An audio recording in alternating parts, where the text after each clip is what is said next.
विधानसभा चुनाव के पहले चरण के लिए आज सुबह 7 बजे से वोटिंग शुरू हो गई। पहले चरण में 121 विधानसभा सीटों पर मतदान हो रहा है। पहले चरण की वोटिंग के लिए करीब 4 लाख से ज्यादा सुरक्षा बल मतदान केंद्रों की सुरक्षा संभालेंगे। वहीं बिहार सरकार के 14 मंत्रियों की किस्मत का फैसला आज ईवीएम में कैद हो जाएगा।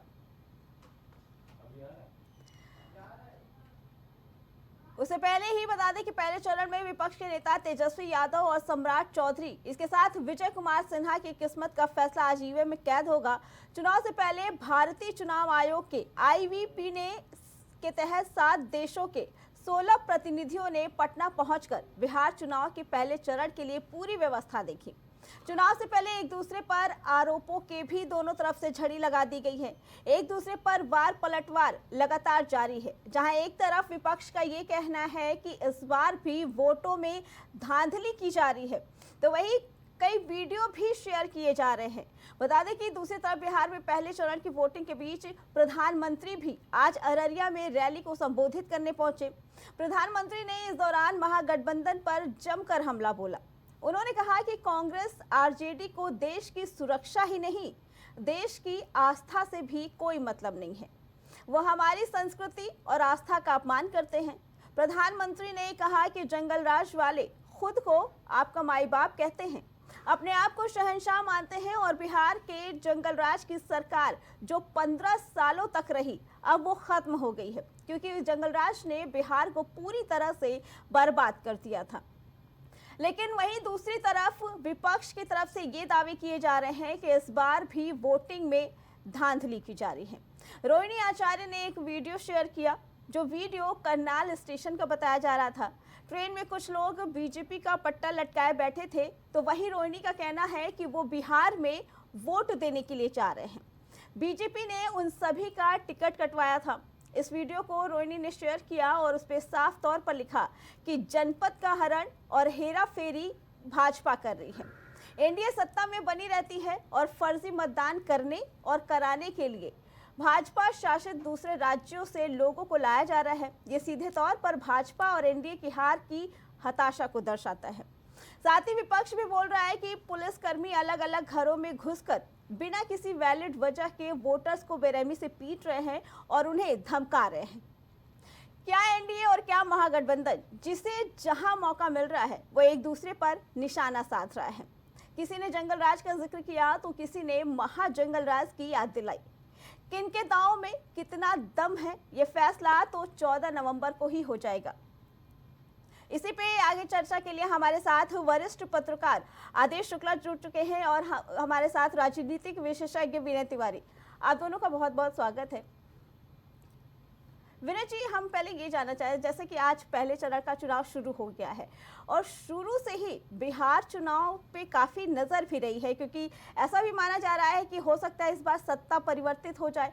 लेकिन वही जब बात करें नीतीश कुमार की, जो सालों से अपनी कर्म भूमि बना के रखे हैं, लोगों को काफ़ी विश्वास है। क्या लगता है आपको कि सत्ता परिवर्तन होगा या जैसा है वैसा ही चलेगा? देखिए, बिहार चुनाव का ये पहला चरण है जिसका आज मतदान हो रहा है जी। निश्चित तौर पे ये चुनाव 2 लोगों के लिए बहुत महत्वपूर्ण है।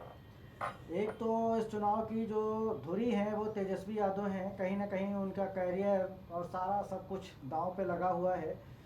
एड़ी चोटी का वो जोर लगा रहे हैं और चुनाव से पहले जितने समीकरण उनको साधने थे, जो भी गठबंधन करने थे, उन्होंने सारे दलों को जितनों को साथ ले सकते थे उसको एक किया और महागठबंधन बना के जो है इस पर चुनाव लड़ रहे हैं। दूसरी तरफ नीतीश कुमार का भी ये उनकी लाइफ का हमारे हिसाब से आखिरी चुनाव है जी। इसके बाद शायद ही वो जो है इलेक्शन में कभी आएंगे। जो है अगर सक्रिय राजनीति में रहे भी तो वो बैकडोर से भले ही किसी सदन में पहुंचे, लेकिन हमें नहीं लगता कि इसके बाद वो कभी चुनाव लड़ेंगे। जो है तो इसलिए जो है इन दोनों के लिए बहुत करो या मरो वाली स्थिति है। निश्चित तौर पे इस इलेक्शन में एनडीए का पलड़ा भारी है। वो इसलिए भारी है क्योंकि पिछली बार एनडीए आपस में ही लड़ रहा था। चिराग पासवान अलग जो है अपने कैंडिडेट उतार के चुनाव लड़ रहे थे और लगभग हर एक विधानसभा पे 4 से 5 जो है प्रतिशत वोट उन्होंने काटे थे वो एनडीए के काटे थे, जिसका बहुत बड़ा नुकसान जेडीयू को उठाना पड़ा था और उसकी सीटें बहुत ज़्यादा अपेक्षाकृत बहुत कम हो गई थी। इस बार नीतीश कुमार के अगुवाई में पूरा एनडीए एक है और चिराग पासवान भी जो है साथ में जो है कदम ताल कर रहे हैं, तो उसका फ़ायदा निश्चित तौर पे एनडीए को मिलेगा। और जिस तरीके से लग रहा है, जो खबरें आ रही हैं, जो हमारे लोग हैं वहाँ के जो बता रहे हैं जी उससे लग रहा है कि कहीं ना कहीं एक एज है एनडीए को। जी आदर्श जी, क्या कहना है, क्योंकि जिस तरह से तस्वीरें आज निकल के आ रही है, विपक्ष लगातार वीडियो शेयर कर रहा है, पोस्ट कर रहा है कि बीजेपी की तरफ से, एनडीए की तरफ से रोका जा रहा है, लोगों को वोट नहीं डालने दिया जा रहा है, बाहर से वोटर्स मंगाए जा रहे हैं, क्या कहना है इसके बारे में? देखिए, चुनाव के समय अक्सर ऐसा होता है कि कई वीडियोस आते रहते हैं और कई बातें होती रहती हैं जी और इसकी जानकारी तत्काल जो है, जो भी पॉलिटिकल पार्टी इसको बताती है वो तुरंत जो है इलेक्शन कमीशन को बताती है और इलेक्शन कमीशन इस पर जो है संज्ञान लेकर जो उसको उचित कार्रवाई करनी होती है वो करता है। एक बात तो ये हो गई। अब दूसरी एक बात, सबसे बड़ी बात ये है कि बिहार में वोटर जा रहे हैं और वोट डालने जा रहे हैं, वो भी अलग राज्यों से, तो ये मुझे लगता है कि ये कहना भाई बड़ा कठिन होता है, क्योंकि ऐसा नहीं कि इलेक्शन को हम लोगों ने देखा नहीं है, इलेक्शन कमीशन को नहीं देखा है। जी जैसे ही इलेक्शन कमीशन क्या कहते हैं प्रचार खत्म होता है, परसों शाम को जब प्रचार खत्म होता है तो उसके बाद स्वाभाविक सी बात है वहाँ पर जो गाड़ियाँ भी होती हैं, चाहे वो किसी स्टेट में हो, तो वो खुद ही वापस कर दी जाती हैं कि अब आप सब यहाँ नहीं टहल सकते हैं, अब आप जो भी आपकी है आप जा सकते हैं। और कई जगह आइडेंटिटी दिखानी पड़ती है कि आप कहाँ के हैं, किस राज्य के हैं। अगर आपका वोटर है तो शायद रुकने को मिलता है, अगर आपका वोट नहीं होता है तो वो रुकने के लिए भी नहीं होता है, वो उनको तुरंत कहा जाता है कि नहीं आप अपने राज्य में जाइए, हमारे राज्य को थोड़ा सा 2 दिन के लिए 3 दिन के लिए खाली करिए। ऐसे कोई वो नहीं है, क्योंकि बहुत से लोग इलेक्शन में वहाँ जाते हैं। हाँ जी आदेश जी, रोहिणी आचार्य ने एक वीडियो शेयर किया था नाव का, जिसमें नाव पे बैठ के लोग आ रहे हैं और वोट डालने के लिए बिहार में, बाकायदा उन्होंने पूरा पोस्ट किया हुआ है। देखिए, अब रोहिणी आचार्य जी ने उसको किस परिप्रेक्ष्य में किया है ये तो वही जानती हैं जी, लेकिन अब जैसी जहाँ की स्थिति होती है वैसे ही लोग वोट डालने जाते हैं। आपने देखा होगा कि इससे पहले भी लोकसभा इलेक्शन में भी कि किस तरीके से जहाँ कहीं नाव की ज़रूरत होती, कहीं नाव, भाई कहीं रास्ता नहीं है, अगर पोलिंग बूथ थोड़ा सा दूर बना है। अब पोलिंग बूथ, स्वाभाविक सी बात है, जब पोलिंग बूथ बन रहे होते हैं तो इस बात की जानकारी इलेक्शन कमीशन बताता है। तो ये अगर वीडियो आया है या नहीं, जो भी है वो वीडियो उन्होंने अपने हिसाब से डाला, वो उनकी राजनीति है, स्वाभाविक सी बात है। अब वो कितना सही है कितना गलत है कि आजकल तो आप जान ही रही हैं, सोशल मीडिया पे कोई भी चीज़ होती है तो वो फट से वायरल भी हो जाती है, और कितने कैंपेन को किस तरीके से बनाना, क्या करना है। कभी कभी ऐसा होता है कि इलेक्शन के टाइम पर ऐसे वीडियो भी थोड़े बहुत फ्लोटिंग वोट्स में काम भी कर जाते हैं जी। एक बहुत ज्यादा इसका असर नहीं होता है। तो मतलब ये कहा जा सकता है कि विपक्ष एक तरह का प्रोपेगेंडा फैला रहा है कि हो सकता है। मैं प्रोपेगेंडा उसको शब्द नहीं यूज करता हूं, क्योंकि मेरा ये कहना है विपक्ष का भी काम है राजनीति करना, और जो प्रेजेंट टाइम पर राजनीति कर रहे हैं, जो सत्ता में हैं, उनका भी काम है राजनीति करना। ये दोनों लोग वहां राजनीति करने गए हैं, और राजनीति की वही सीधी सी परिभाषा यही है कि जो इलेक्शन में अच्छी सीटें लाएगा, जो जीतेगा, वो सीधी सी बात है अपना राज करेगा। और ये देखा गया है कि अभी तक जो मैंने तक डिबेटों में कहा भी, और ये मैं समझ पाया हूँ कि बिहार के अंदर जो इलेक्शन की स्थिति है उसमें आप ये नहीं कह सकते हैं कि तेजस्वी को एज नहीं है। तेजस्वी भी वहाँ चुनाव अच्छा लड़ रहे हैं, और तेजस्वी की सीटें भी मुझे लगता है कि वो इंक्रीज ही होंगी, डिक्रीज नहीं होंगी। हाँ, वो एक अलग बात है कि उनके सहयोगी महागठबंधन जो है, उनकी सीटों पे मेरा कोई वो नहीं है कि उनकी सीटों पे किस तरीके का क्या होता है, कि वहाँ पर कांग्रेस कितना गेन करती है। क्योंकि एक्चुअली में क्या होता है, जब इलेक्शन होता है तो उसका एक सीधा सीधा फंडा होता है कि कुछ वोट ऐसा होता है जो भाई कांग्रेस के कई लोग जो हमेशा से चाह रहे थे, इलेक्शन लड़ना चाह रहे थे, अब पता लगा गठबंधन हो गया, गठबंधन में उनकी सीट चली गई, तो वो अपनी नाराज़गी भी दिखाएंगे। ये हमेशा से होता आया है।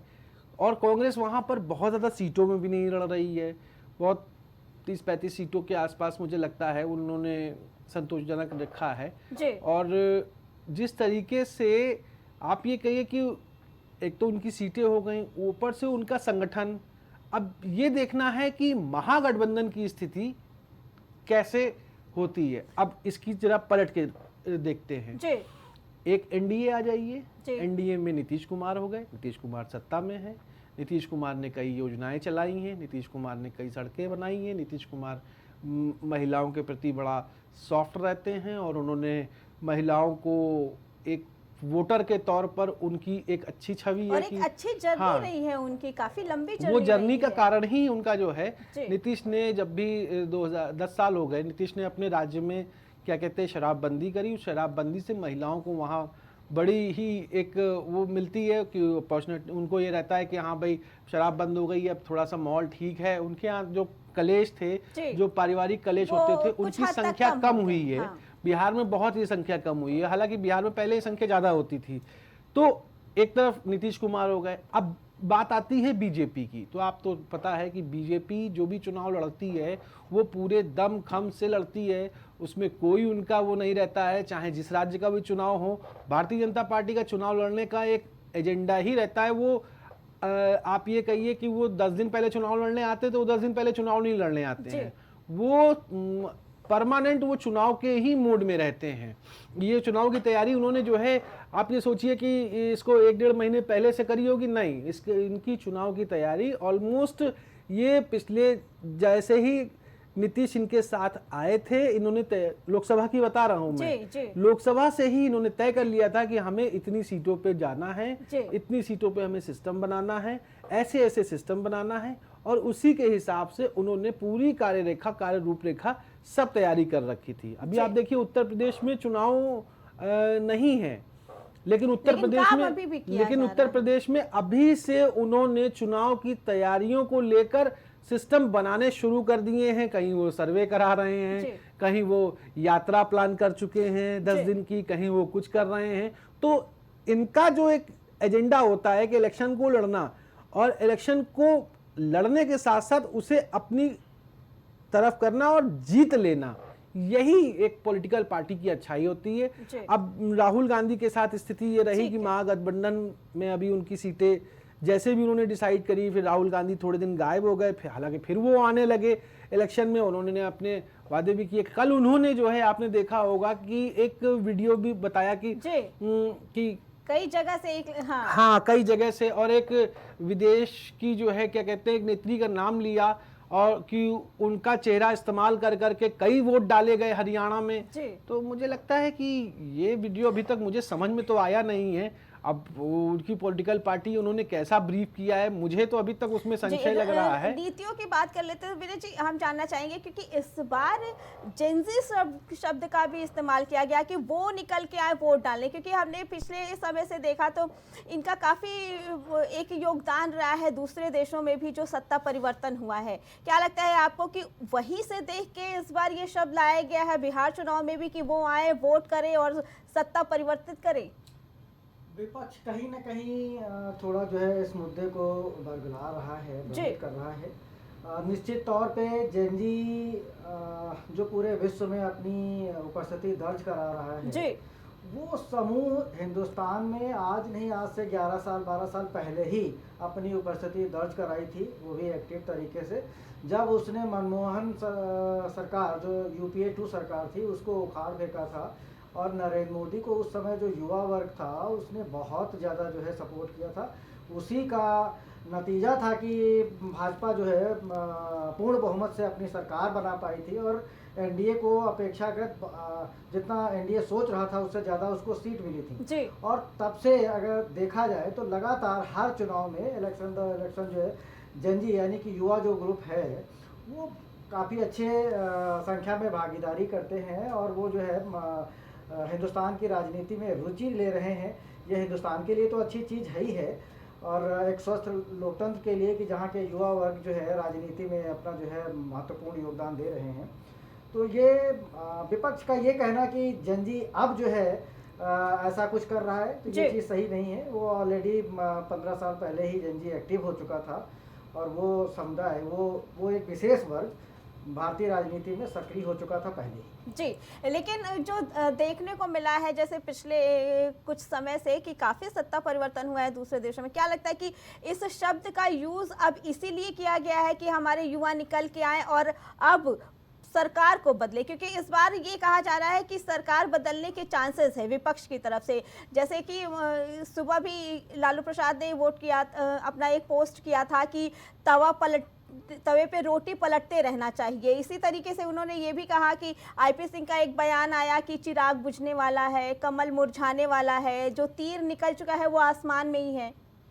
देखिए, ये भी एक मतलब हास्यास्पद ही बयान है जी। वो शायद अभी कह रहे हैं, अभी 6 महीने बाद जब यही बंगाल का जब चुनाव होगा तब वो तवा पे रोटी पलटने वाली बात नहीं कहेंगे। वहाँ पे वो यही कहेंगे कि बहुत बढ़िया दीदी काम कर रही हैं, उनको फिर रिपीट करिए। वहाँ पे ऐसा वो नहीं बोलेंगे कि नहीं अब यहाँ पे भी बदलाव की ज़रूरत है। यहाँ पे चूंकि उनके गठबंधन की सरकार नहीं है, इसलिए उन्होंने ऐसा बयान दिया है। और जंजी सत्ता परिवर्तन करता है, लेकिन कैसे सत्ता परिवर्तन करता है? वैसे सत्ताओं को जो है बेदखल करता है, उखाड़ के फेंकता है जहाँ पे परिवारवाद हावी रहता है। और जहाँ जहाँ पे सत्ता को जो है उखाड़ फेंका है जंजी ने, चाहे वो श्रीलंका ले लीजिए, बांग्लादेश ले लीजिए, आपका नेपाल ले लीजिए, जहाँ पे परंपरागत जो है कुछ नेता जो है सत्ता पे जो है काबिज होके बैठ गए हैं, कुंडली मार के बैठ गए हैं, और वो वहाँ से हटने का नाम नहीं ले रहे हैं। एन प्रकार पब्लिक को चुनाव में जाते हैं तो अलग अलग गठबंधन से वो जो है टाई अप करके इलेक्शन लड़ते हैं, फिर उसके बाद जब नतीजे आ जाते हैं तो सारे एक होके फिर वही सरकार, वही चेहरा वही रहता है। इसलिए वहाँ की पब्लिक में एक आक्रोश हुआ, और उन्होंने उनको जहाँ पे परिवारवाद है, जहाँ पे एक राजतंत्र की तरह लोग सत्ता को अपने पास रखना चाह रहे हैं, उन सत्ताओं को जो है उखाड़ फेंकने के लिए जंजी ने अपना जो है आंदोलन किया। हिंदुस्तान में पहली चीज़ तो वैसी ना तो यहाँ पे राजनीतिक और आर्थिक या भौगोलिक स्थिति है कि यहाँ पे ऐसा कुछ किया जा सके, और ना ही राजनीतिक व्यवस्था ऐसी है कि जहाँ पे किसी एक ही परिवार का कब्जा है और वो जो है काफ़ी समय से काबिज है। जहाँ जहाँ पे है वहाँ पे सत्ता परिवर्तन हो रहे हैं। ऐसे में फिर इस लाइन का कोई मतलब नहीं है कि जेनजी आए, वोट करें और सत्ता परिवर्तित करें। इस लाइन का कोई मतलब नहीं। जेनजी का जो उदय वो हिंदुस्तान से हुआ है, उसने अभी नहीं, अन्ना आंदोलन के साथ सब युवा वर्ग ही तो था। अन्ना को छोड़ दिया जाए तो बाकी सारा युवा वर्ग था जो सत्ता परिवर्तन के लिए जो है सड़क पे उतरा था, और उसने अहिंसा के साथ जो है वो आंदोलन किया और कहीं ना कहीं यूपीए सरकार को उखाड़ फेंका। तो यहाँ उदय वो जंजी यही हिंदुस्तान से हुआ, वो पूरे विश्व में फैल रहा है। लेकिन यहाँ पे वैसा कुछ नहीं कि जिस तरीके से विदेश में वो हिंसक रूप ले लेता है, ऐसा हिंदुस्तान के ना तो युवा ऐसा जो है उनके अंदर ऐसा कोई बिहेवियर है, और ना ही वो ऐसा करेंगे। जी, क्योंकि इस तरीके के बयान अक्सर ऐसे लगते हैं कि भड़काने के लिए दिए जा रहे हैं। निश्चित तौर पे वो राजनीतिक बयान है, और अभी बंगाल आएगा तो सब लोग यही कहेंगे कि नहीं वो 20 साल से काबिज हैं दीदी, लेकिन वो अच्छा कर रही हैं, उन्हीं को मौका उस टाइम पे रोटी पलटने की बात नहीं की जाएगी, फिर कहेंगे ठीक है जलने दीजिए, रोटी जल रही है तो। जी आदेश जी, क्या कहना है? क्योंकि इस बार जो बिहार चुनाव है, एक तरफ नीतीश है, एक तरफ तेजस्वी हैं, और दोनों ही अगर देखा जाए तो उनकी जनता में अपनी अपनी एक छवि है, लोग काफ़ी मानते हैं दोनों को ही अपने अपने स्तर पर। क्या लगता है कि बदलाव हो सकता है या नहीं? देखिए, बिहार की जो स्थितियां हैं जी, वो मैंने भी कई जगह कई लोगों से बात करी, मैं भी बिहार में गया और काफ़ी समय मैंने बिताया बिहार में, तो बहुत ज़्यादा ऐसी स्थिति नहीं दिखाई दी कि सरकार के प्रति नाराज़गी हो। जब तक सरकार के प्रति नाराज़गी नहीं होती है, हाँ ये कह सकते हैं कि सीटों में थोड़ा बहुत ऊपर नीचे हो सकता है जी, लेकिन आप ये कहिए कि एक सरकार के प्रति नाराज़गी हो रही हो, सरकार के प्रति जो है, अभी आप जैसे डिबेट में चर्चा कर रही थी जेनजीज वर्ल्ड को लेकर, तो आप जेनजीज को ले लीजिए चाहे मिलीनियर्स को लेकर ले लीजिए। जेनजीज वर्ड्स इसलिए आया है कि जो 90 के बाद का है, जो 90 के आसपास का था वो मिलीनियर्स था। तो हमेशा आपने देखा होगा, चाहे इलेक्शन कमीशन हो और चाहे क्या कहते हैं पॉलिटिकल पार्टियों में बीजेपी हो चाहे कांग्रेस हो, ये सभी इनका ये टारगेट रहता है हर 5 साल बाद कि हमको इस बार कितना युवा वोट करने जा रहा जी। है। अब उसको नाम एक आप अलग दे सकते हैं कि वो जेनजीज है, जी। इससे ज़्यादा उसमें कुछ नहीं है। हर पॉलिटिकल पार्टी अपने युवा वोटर पे काम करती है। और हाँ, बड़ा एक क्रेज होता है। आपको ये भी बात बता दूं कि जिसका फर्स्ट टाइम वोट होता है ना, जी। उसको बड़ा क्रेज होता है वोट डालने का। स्वाभाविक सी बात है, वो जो अपने आसपास देखता है, वो चीजें समझता है, वो वोट उसी को करता है। या तो हो सकता है उसको सरकार अच्छी लग रही हो, तो वो हो सकता है कि सरकार, जो फर्स्ट टाइम वोटर की एक बात कहते हैं, और फर्स्ट टाइम वोट करने के लिए आदमी की एक बड़ी खुशी होती, वो सबसे, वो जो आप ये जेनजीज की बात कर रही हैं, ये सब वोट पड़ चुके हैं सवेरे। फर्स्ट टाइम वोटर कभी 3 बजे वोट नहीं डालने जाएगा, वो सुबह सुबह उठेगा और जाएगा, सबसे पहले नहा धो के बोलेगा हम वोट डाल लिया है। उसका एक कॉन्सेप्ट ही क्लियर है, उसको ये लगता है कि आज मैं वोट देने लायक हुआ, इसलिए उसको बड़ी खुशी होती है। हाँ, अब ये डिपेंड करता है कि वो किसका फॉलोवर है और किस पार्टी ने उसको ये पता है कि ये पार्टी के साथ हम रहेंगे या इसको हमने वोट डाला। हालांकि उससे अभी इतना फर्क भी नहीं पड़ता है कि 18 साल की एज में जो वो वोट डालने जाता है तो बहुत ज़्यादा, हालांकि वो नहीं एक्सपायर हो पाता है, हो पाता है। जी, आपने जो बात कही कि सत्ता परिवर्तन के लिए ये जरूरी है कि जो सरकार है उससे जनता खुश हो या ना खुश हो। हाँ। हम विनय जी से जानना चाहेंगे, क्योंकि राजनीति विशेषज्ञ, विनय जी क्या कहना है, क्योंकि आप भी लगातार पूरी चीज़ों पे नज़र बनाए रखे हैं, सरकार जब से वहाँ पे सरकार बनी हुई है, क्या लगता है आपको, क्योंकि जनता खुश है कि ना खुश है? देखिए, जो मैंने पहले वक्तव्य में जो बोला था कि एनडीए को एज है, वो मैंने ये सोच के बोला था। कई आंकड़े हैं जो कहीं ना कहीं एनडीए को एज देते, जैसे हमने एक बोला था कि चिराग पासवान जी इस बार एनडीए के साथ हैं जी। कहीं ना कहीं उससे, और 20 साल से लगातार किसी भी पार्टी, किसी भी गठबंधन की सरकार रही हो, लेकिन चीफ मिनिस्टर नीतीश कुमार ही रहे हैं, और यही सबसे बड़ा कारण है। मुख्यमंत्री पद उन्हीं के पास था। इतने सालों तक बतौर मुख्यमंत्री काम करने के बाद आज भी जनता उनसे खफा नहीं है, उनके खिलाफ एंटी इनकम्बेंसी नहीं है। ये कहीं ना कहीं विपक्ष की एक हार है। और उसके बाद विपक्ष की अगर बात करें महागठबंधन की, तो ये पहली बार है कि तेजस्वी और तेज प्रताप खुद वो अलग अलग चुनाव लड़ रहे हैं। अब उससे कहीं ना कहीं एनडीए को चाहे 1% ही फायदा हो, पिछली बार की अपेक्षा नुकसान महागठबंधन का होगा। तीसरी जो सबसे बड़ी गलती महागठबंधन ने की, जो पिछले चुनाव में उसने देखा था कि सीमांचल की 5 सीटें ओवैसी जी जीत गए थे, अगर वो 4-5 सीट 6 सीट जो मांग रहे थे उनको अपने पास रखते और उनको भी महागठबंधन का हिस्सा बनाते, तो निश्चित तौर पे उसका भी फायदा महागठबंधन को मिलता। ये 3-4 चीजें थी जो महागठबंधन को चूक हुई, और नीतीश कुमार के खिलाफ एंटी इनकम्बेंसी नहीं है, इसलिए वो चीज लगती है कि एनडीए का कहीं ना कहीं पड़ता है। और विनय जी, तेज प्रताप की तरफ से भी एक बयान आया था, उन्होंने कहा था कि कोई भी पार्टी जीते, जनता का जो भला करेगा मैं उसके साथ रहूंगा।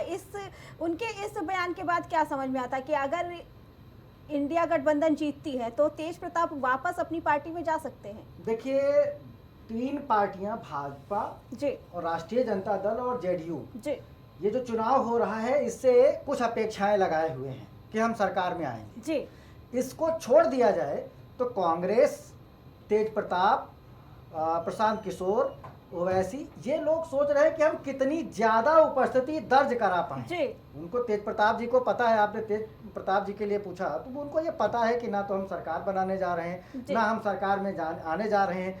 अब ऐसे कुछ सरकम चांसेस पड़े कि अगर इनकी को 2-4-5 सीटें उपस्थिति दर्ज हो जाए, आ जाए, और वहां पे जरूरत पड़े तब इनका रोल है। अदरवाइज उनको पता है कि हम ये पहला चुनाव लड़ रहे हैं पार्टी बना के, हम अपनी उपस्थिति दर्ज कराना चाह रहे हैं। तो वो पहले ही से कह दे रहे कि जो जीतेगा, हम अगर उनको फायदा मिले तो वो उस पार्टी में जीत के बाद जा सकते हैं। इसके अलावा उनके पास कोई दूसरा स्टेटमेंट भी नहीं है और कहने के लिए।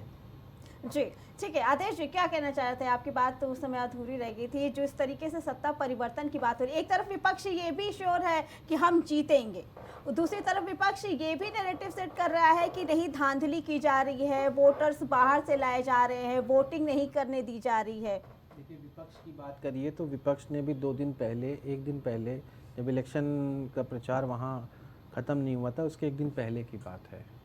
आपको याद होगा खड़गे जी ने कहा था कि मोदी जी तो ऐसे घूम रहे हैं जैसे उनके बेटे की शादी हो। जी। आपको याद होगा। और उन्होंने ये भी कहा था खड़गे जी ने कि वो नीतीश को सीएम नहीं बनाएंगे। और खड़गे जी इतने अच्छे लीडर हैं। हाँ, और पहले तो लंबे मेन समय- यही चल रहा था कि हाँ, नीतीश का चेहरा तो नहीं लाएंगे सीएम का। मैं वही कह रहा हूँ, जी। क्योंकि विपक्ष हमेशा ये कंफ्यूजन की स्थिति में रहा कि नीतीश को ये लोग सीएम नहीं बनाएंगे। अरे नहीं बनाएंगे ये कहने की ज़रूरत ही नहीं है। आप कितनी सीटें जीत रहे हो ये बताना चाहिए कि नहीं हम सरकार बनाने जा रहे हैं, हमारी सरकार बन रही है और हमारे इतने गठबंधन के लोग जीत रहे हैं। जी। आपको दूसरे की बात पर, वो तो वही बात है कि आप दूसरे की पिच पे वो जैसी उनकी पिच है आप वैसी बॉलिंग करने लगे।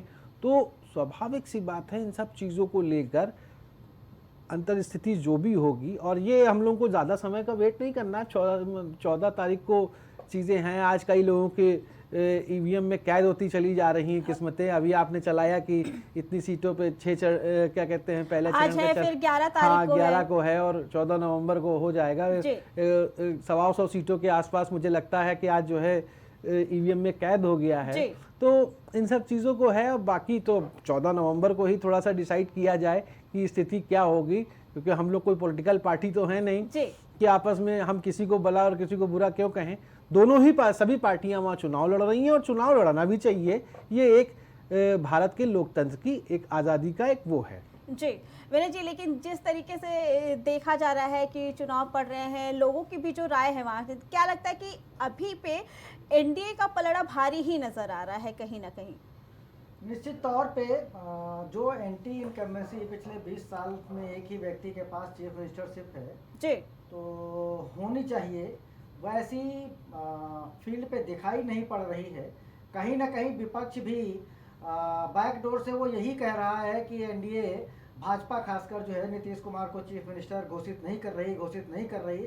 तो कहीं ना कहीं वो उनकी सिंपैथी भी नीतीश कुमार के प्रति लग रही है कि अगर उनको घोषित कर दे तो शायद एनडीए को जो है उसका फायदा मिले। जी। तो वो भी बैकडोर से नीतीश कुमार की तारीफ ही एक हिसाब से कर रहे हैं कि उनको चेहरा घोषित करना चाहिए, उनका घोषित करना चाहिए।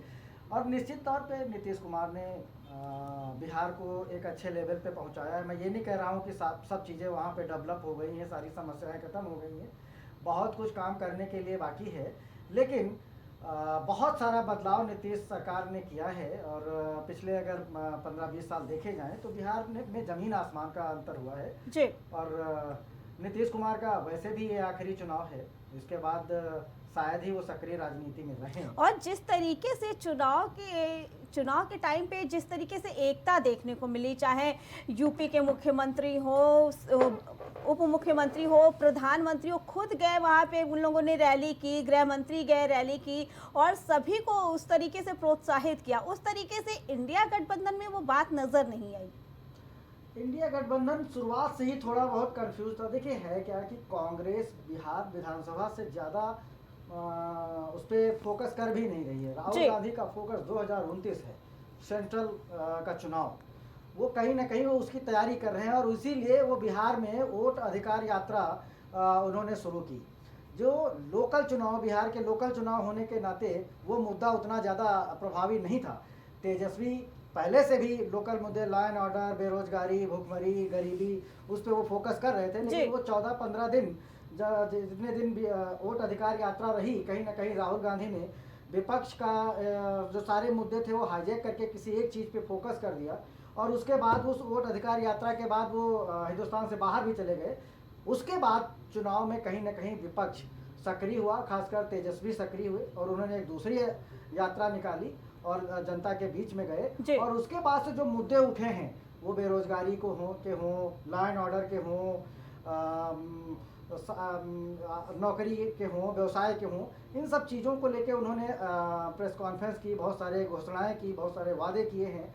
और वो जो लोकल मुद्दों के साथ तेजस्वी अपना चुनाव लड़ रहे हैं, उसका कहीं ना कहीं उसका फ़ायदा भी दिख रहा है और अपनी उपस्थिति भी दर्ज कर रहा है। जी बाकी जो नतीजे तो 14 तारीख को आएंगे वो पता चल ही जाएगा कि इस बार बिहार की जनता सत्ता परिवर्तित चाहती है या वैसी सत्ता को स्वीकार करती है। आप दोनों का बहुत बहुत धन्यवाद।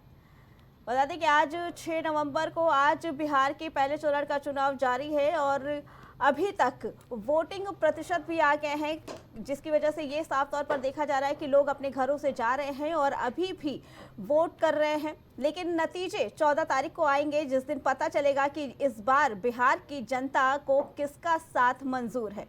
इस खबर में फिलहाल इतना ही। बाकी खबरों के लिए बने रहें प्राइम टीवी के साथ। कुछ